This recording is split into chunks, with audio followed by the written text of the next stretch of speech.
খুশি হয়ে গেছে নাকি বলেন? আল্লাহ খুশি হয়েছে বিদায় এই আগুনটারে আল্লাহ ফুলের বাগান বানাইছে। আর যদি আল্লাহ খুশি না হইতো তাহলে এই আগুনের ভিতরে ইব্রাহিম ফিরে মরতো, ঠিক কিনা বলেন? এই জন্য বলা আল্লাহ যদি খুশি হয়ে যায় বান্দা আগুনটাও তোমার জন্য দেখবা ফুলের বাগান হয়ে গেছে। এই জন্য ইব্রাহিম পয়গম্বর একটা পরীক্ষা করলো আগুনের মধ্যে ফেলাইয়া, ইব্রাহিমকে আরো পরীক্ষা করছে। ইব্রাহিম আলাইহিস সালাতু ওয়াস সালামকে বৃদ্ধ বয়সে সন্তান দিছে। কি বলে? বৃদ্ধ বয়সে না, ইব্রাহিমকে বৃদ্ধ বয়সে সন্তান দিল। সন্তান দেওয়ার পরে সন্তানটার প্রতি বাবার মহাব্বত আসলো, সন্তানের প্রতি বাবার ভালোবাসা জন্মিতেছে। কেবল দেখবেন বাবার মহাব্বত ভালোবাসা সন্তানের প্রতি ওই সময় বেশি হয় সন্তানটা যখন একটু ডাকতে চান আব্বা, ওই সময় ভালোবাসাটা বেশি। সন্তানটা ডাকতে আব্বু আব্বু আব্বু, দাদু দাদু। সন্তানরা যখন এমন ভাবে ডাক দেয় এই সময় সন্তানের প্রতি তার অভিভাবকের ভালোবাসাটা বেশি হয়। ইব্রাহিম পয়গম্বর আলাইহিস সালাতু ওয়াস সালামের সন্তান ইসমাঈল আব্বাকে আব্বা বলে ডাকতে পারে, মাকে মা বলে ডাকতে পারে। এমন সময় আল্লাহ তাআলা ইব্রাহিমকে জানাইলেন, ইব্রাহিম তোমার তো একটা পরীক্ষা এসে গেল, তোমার প্রিয় জিনিসটা কুরবানি করবা। ইব্রাহিম 100 উট কুরবানি করলেন। আল্লাহ তাআলা জানাই দিলেন হবে না, প্রিয় জিনিস চাইলাম তোমার কাছে, উট দেও, উট তো তোমার প্রিয় জিনিস না। কি বলেন? আপনার সম্পত্তি প্রিয়? কি বলেন? আপনার অর্থ সম্পত্তি প্রিয় আপনার কাছে সন্তানের চাইতে? কারণ সন্তানের চাইতে আপনার নিকটে অর্থ সম্পদ প্রিয় না। কারণ আপনার সন্তানে যদি এই মুহূর্তে অসুস্থ হয়ে যায়, যদি জমিন বিক্রি করতে হয় জমিন বিক্রি করতে রাজি আছে নাকি বলেন? যদি অসুস্থ হয়ে যায় বাড়ি ভিটা বিক্রি করতেও রাজি আছে। যদি অসুস্থ হয়ে যায় আরো কিছু থাকলেও এটাও বিক্রি করতে রাজি আছে। বোঝা গেল সম্পদের চাইতে সন্তানের প্রতি ভালোবাসা কম। বুঝেন না? সম্পদের চাইতে সন্তানের প্রতি ভালোবাসা কম। সন্তানের প্রতি সম্পদের চাইতে ভালোবাসা বেশি। আল্লাহর পয়গম্বর বলেন, লা ইউমিনু আহাদুকুম হাত্তা আকুনা আহাব্বা ইলাইহি মিন ওয়ালিদিহি ওয়া ওয়ালাদিহি ওয়ান নাসি আজমাইন।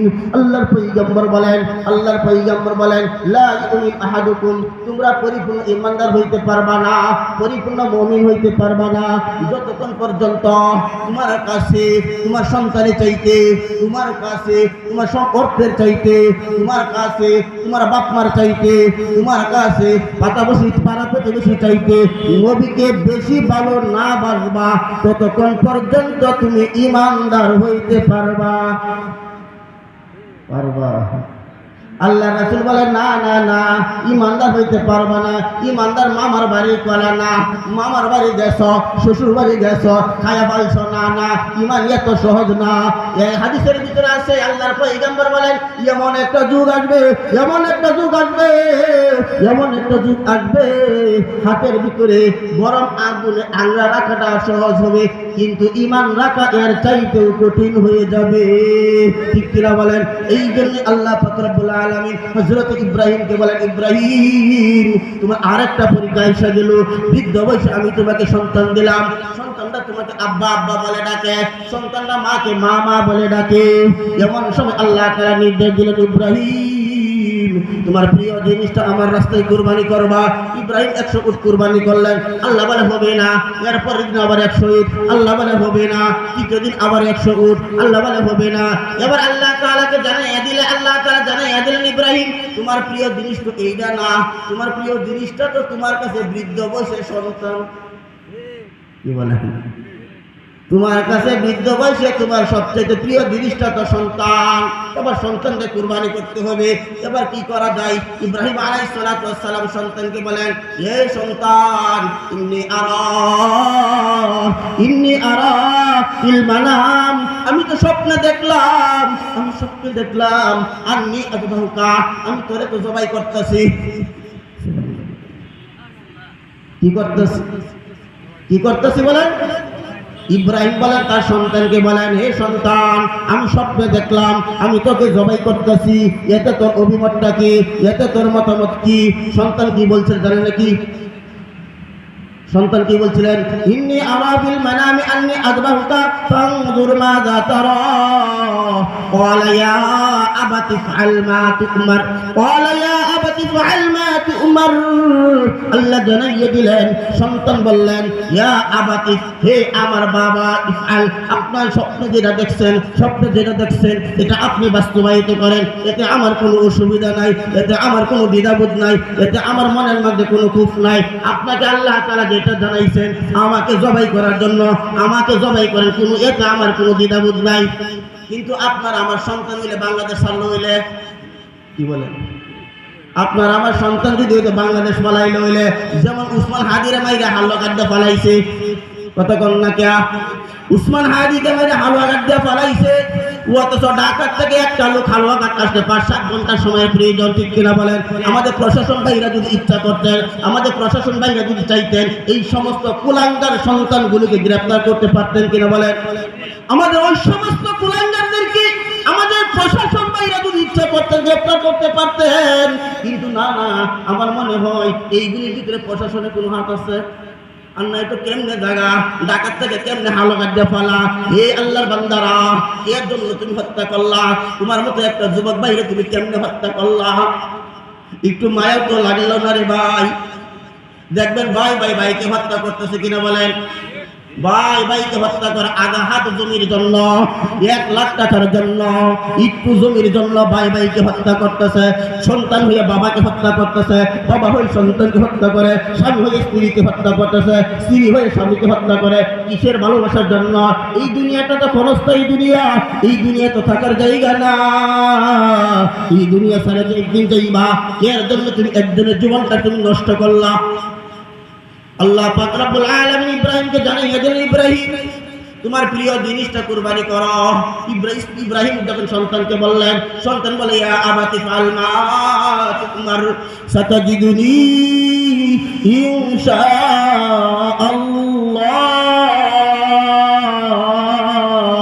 ইসমাঈল বলে, আল্লাহ আমার বাবা, আল্লাহ তাআলা যদি চায় আপনার টেনশনের কোনো দরকার নাই। আমি বাংলাদেশ সাইরা পালাবো না, আমি মিশর সাইরা পালাবো না, আমি শাম সাইরা পালাবো না, আমি মক্কা সাইরা পালাবো না, আমি মদিনা সাইরা পালাবো না। আপনি আমাকে ধৈর্যশীলদের মধ্যে একজন পাবেন। এই জন্যই ভাই সবর করার দরকার আছে না নাই? ইসমাইল সবর করলেন, ধৈর্য ধারণ করলেন। ধৈর্যের পরে আল্লাহ তাআলা ইসমাইলকে বাঁচায় রাখছেন, জান্নাতে দুম্বা আল্লাহ তাআলার কুদরতের মাধ্যমে জবাই করলেন, ঠিক কিনা বলেন? এই জন্য আল্লাহ পাক রব্বুল আলামিন বলেন, ওয়া ইয ক্বালা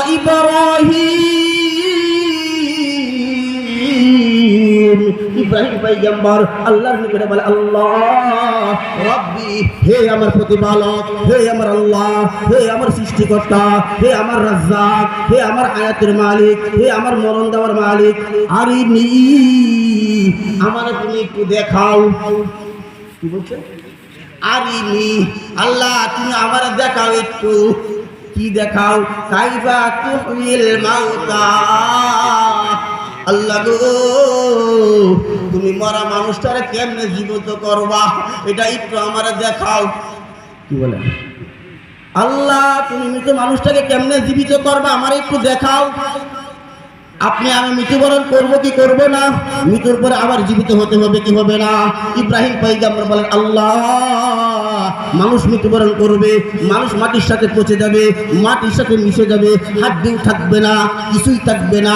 এই মানুষটাকে তুমি কেমনে জীবিত করবা? আল্লাহ তুমি একটু আমাকে দেখাও, বিষয়টা একটু দেখাও। আল্লাহ পাক রব্বুল আলামিন ইব্রাহিম আলাইহিস সালাতু ওয়াস সালামের এই প্রস্তাবে আল্লাহ তাআলা বলে, হে ইব্রাহিম, আল্লাহ বললেন, আওয়ালাম তুমিন, তোমার কি বিশ্বাস হয় না? কেন বলছে? আল্লাহ বলছে, হে ইব্রাহিম, আমি যে মরার পরে জীবিত করব, এটা কি তোমার বিশ্বাস হয় না? আপনাদের কি বিশ্বাস আছে কিনা বলেন? বিশ্বাস আছে কিনা? ইব্রাহিম বললেন, আল্লাহ কেমনে তুমি মরা মানুষটারে জীবিত করবা, একটু আমারে দেখাইতা। আল্লাহ বলে, ইব্রাহিম তোমার কি বিশ্বাস হয় না? এবার ইব্রাহিম আলাইহিস সালাতু ওয়াস সালাম বলেন, ওয়ালা বালা। ইব্রাহিম পয়গম্বর বলেন, আল্লাহ হ্যাঁ বিশ্বাস তো করি। কি করি? বিশ্বাস করি।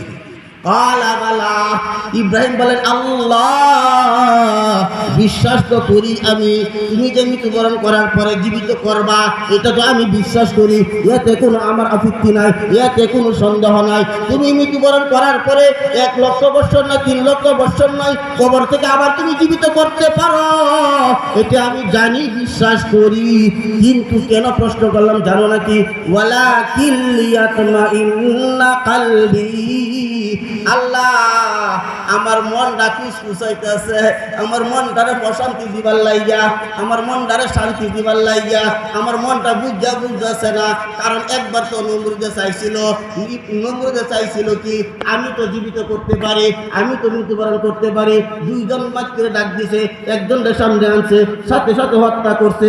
এই দেখো আমি, তুমি দেখছো আমি কেমন মালিক, আমি কেমন বাদশাহ, আমি কেমন রাজা, আমি কেমন রব, আমি তো জীবিত করতে পারি, আমি তো মৃত্যুবরণ করতে পারি। তোমার সামনেই তো দেখলা আমি একজনকে জবাই করলাম, আরেকজনকে তোমার সামনে তো সাইরা দিলাম, তাহলে আমি তো করতে পারি। তাহলে তুমি আবার কোন রবের ইবাদত করো, কোন আল্লাহর ইবাদত করো? আমি তো আল্লাহ কন্যা, নাউজুবিল্লাহ। এই জন্য আল্লাহ পাক রব্বুল আলামিন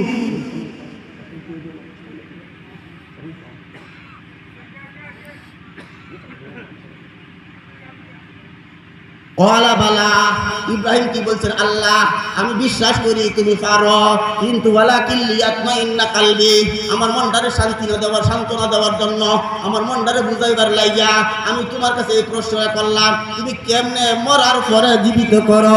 আল্লাহ তাআলা জানিয়ে দেয়, ইব্রাহিম তুমি বিশ্বাস করো না, ঠিক আছে আমি তোমাকে বাস্তবে দেখাইব, তোমাকে বাস্তবে আমি দেখাইতেছি। কি দেখাইতেছেন? আল্লাহ তাআলা বলেন, হে ইব্রাহিম, আল্লাহ বললেন ফাখুজ, তুমি ধরো আরবাতা সাইদারে মিনাত গায়রি পাখি। কয়টা পাখি? বলেন কয়টা? জোরে বলেন কয়টা? আল্লাহ বললেন ইব্রাহিম তুমি 4টা পাখি ধরো, 4টা পাখি ধরো, এই 4টা পাখি ধরো, 4টা পাখি ধরিয়া এই পাখিগুলিরে তুমি তোমার লালন পালন করো, এই পাখিগুলির তুমি আয়ত্ত করো, যাতে পাখিগুলি তোমার চিনতে পারে। পাখিগুলিকে যখন তুমি ডাক দিবা যাতে তোমার ডাকে সাড়া দেয়, পাখিগুলি তুমি পালতে থাকো। 4টা কি পাখি এখন বলার তো সময় নাই, হুজুর আইসা বৈশা রয়েছে, এই জন্য আলোচনার সামনের দিকে যাচ্ছি না। 4টা পাখি ইব্রাহিম, আল্লাহ তাআলা ইব্রাহিমকে জানাইছেন, ইব্রাহিম 4টা পাখি তুমি ধরবা, এই 4টা পাখি জবাই করবা। এই কোন 4টা পাখি ইনশাআল্লাহ বলবো না, ভবিষ্যতে যদি সুযোগ হয় বলবো ইনশাআল্লাহ। যে কথাগুলি বললাম আল্লাহ তাআলা আপনাদের সবাইকে এবং আমাকে আমল করার তৌফিক দান করুন, সকলে বলে আমিন।